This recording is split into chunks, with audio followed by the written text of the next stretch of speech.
ମୁଁ ସେଟାକୁ ଯାଇ ପହଞ୍ଚି ତାଙ୍କ ଘର ଦେଖିଲି, ତାଙ୍କ ଲୋକଙ୍କ ସହିତ ମିଶିଲା ପରେ ଯାହା ଦେଖିଲି।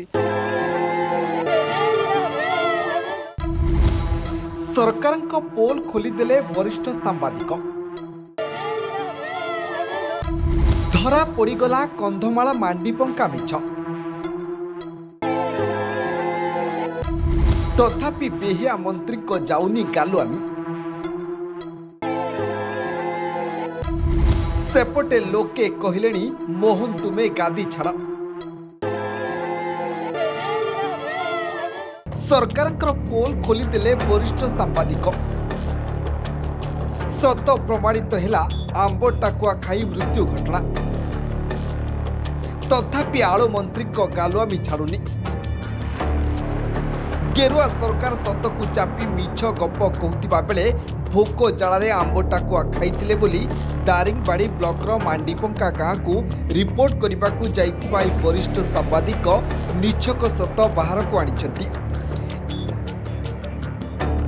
ଏଥିରେ 2 ଜଣ ପ୍ରାଣ ହରାଇଥିବା ବେଳେ ଏବେ ବି 7 ଜଣ ଗୁରୁତର ଆହତ ମେଡିକାଲରେ ଚିକିତ୍ସିତ ହେଉଛନ୍ତି। ସରକାର ଏହାକୁ ବାରମ୍ବାର ଲୁଚାଇବାକୁ ଚେଷ୍ଟା କରୁଥିଲେ ମଧ୍ୟ ସତଟା ଦାଣ୍ଡରେ ପଡ଼ି ହାଟରେ ଗଳିଲାଣି। ଏରେ ବରିଷ୍ଠ ସାମ୍ବାଦିକ ନିଜ ପତ୍ରିକାରେ ବାରମ୍ବାର ପ୍ରକାଶ କରି ଆସୁଛନ୍ତି।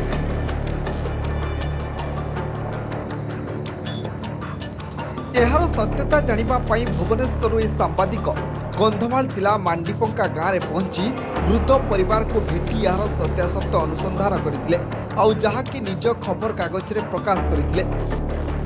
ଆମ୍ବ ଟାକୁଆ ହେଉଛି ପାରମ୍ପରିକ ଖାଦ୍ୟ ଆଦିବାସୀ ମାନଙ୍କର, ସେମାନେ ସଉକରେ ଖାଇଥାନ୍ତି। କିନ୍ତୁ ମୁଁ ସେଟାକୁ ଯାଇ ପହଞ୍ଚି ତାଙ୍କ ଘର ଦେଖିଲି, ତାଙ୍କ ଲୋକଙ୍କ ସହିତ ମିଶିଲା ପରେ ଯାହା ଦେଖିଲି କେବେ ସଉକ ନୁହେଁ କିମ୍ବା ପାରମ୍ପରିକ ଖାଦ୍ୟ ନୁହେଁ।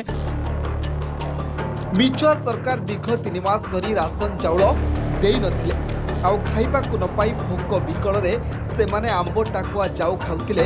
ପରେ ସେମାନଙ୍କର ପ୍ରାଣହାନି ଘଟିଥିଲା। କନ୍ଧମାଳ ଘଟଣା ଦାଣ୍ଡରେ ପଡ଼ି ଦେଶ ବିଦେଶରେ ଗଡ଼ିଲାଣି। ତଥାପି ନିର୍ଲଜ ସରକାର ମୁହଁରେ ଲାଜ ନାହିଁ। କହୁଛନ୍ତି ଆମେ 3 ମାସ ଆଗୁଆ ରାସନ ଯୋଗାଇ ଦେଇଛୁ, ସେମାନେ ନେବାକୁ ଆସୁନାହାନ୍ତି।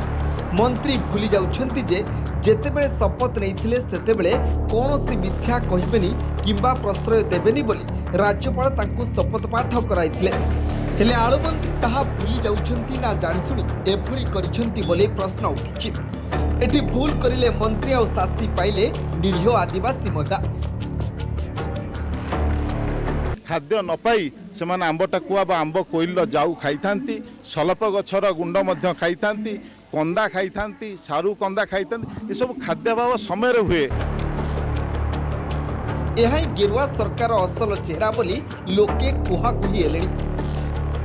ଏବେ ତ ମନ୍ତ୍ରୀ ସତ କୁହନ୍ତୁ, ଲୋକେ କହିଲେଣି ଆଉ ବରଦାସ୍ତ କରାଯିବନି। ଏହା ସହ ମୋହନ ତୁମେ ଶୀଘ୍ର ଗାଦି ଛାଡ଼ ବୋଲି କହିଲେଣି।